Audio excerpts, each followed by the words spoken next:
द्वापर युग में घटित कृष्ण और राधा की कहानियां कौन नहीं जानता।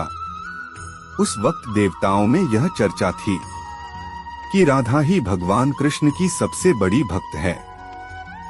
पर इस बात से एक व्यक्ति सहमत नहीं थे और वह थे नारद मुनि।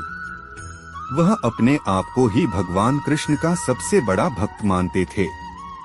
पर देवताओं में राधा रानी के विषय में चर्चा सुनकर उन्हें जलन महसूस होने लगी थी। नारद मुनि के स्वभाव से भगवान कृष्ण भी अच्छी तरह अवगत थे। एक दिन नारद मुनि कृष्ण भगवान से मिलने द्वारिकापुरी गए थे। उन्हें आता देख भगवान श्री कृष्ण अपना सिर पकड़कर बैठे गए। मुनिवर ने उन्हें देखते ही पूछा, क्या हुआ प्रभु, आप यूं सिर पकड़कर क्यों बैठे हैं? एजोइक। उस पर द्वारिकाधीश ने उत्तर दिया, मुनिवर आज हमें सिर में बहुत पीड़ा हो रही है। नारद बोले, तो प्रभु इस पीड़ा को मिटने का क्या कोई उपाय है? कृष्ण ने कहा, हाँ उपाय तो है। अगर मेरा सबसे बड़ा भक्त अपने चरण धोकर उसका चरण अमृत मुझे पिलाएगा तो मेरा सिरदर्द पल भर में ठीक हो जाएगा।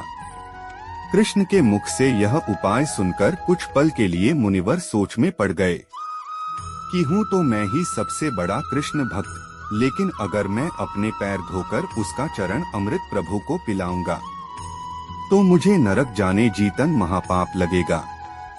परंतु राधा को भी तो सब कृष्ण का बड़ा भक्त मानते हैं। इतना सोचने के बाद भगवान कृष्ण से आज्ञा लेकर नारद तुरंत राधा रानी के महल में जा पहुँचे और उन्हें प्रभु के सिर में हो रही पीड़ा एवं उसके उपाय के बारे में वृतांत सुनाया। वह सुनकर राधा रानी ने एक क्षण का भी विलंब न करते हुए अपने चरण धोकर उसका अमृत एक कटोरी में नारद मुनि के हाथ में लाकर दिया और कहा, मुनिवर मैं नहीं जानती कि मैं भगवान कृष्ण की कितनी बड़ी भक्त हूँ, पर मैं अपने ईश्वर आराध्य को पीड़ा में नहीं देख सकती।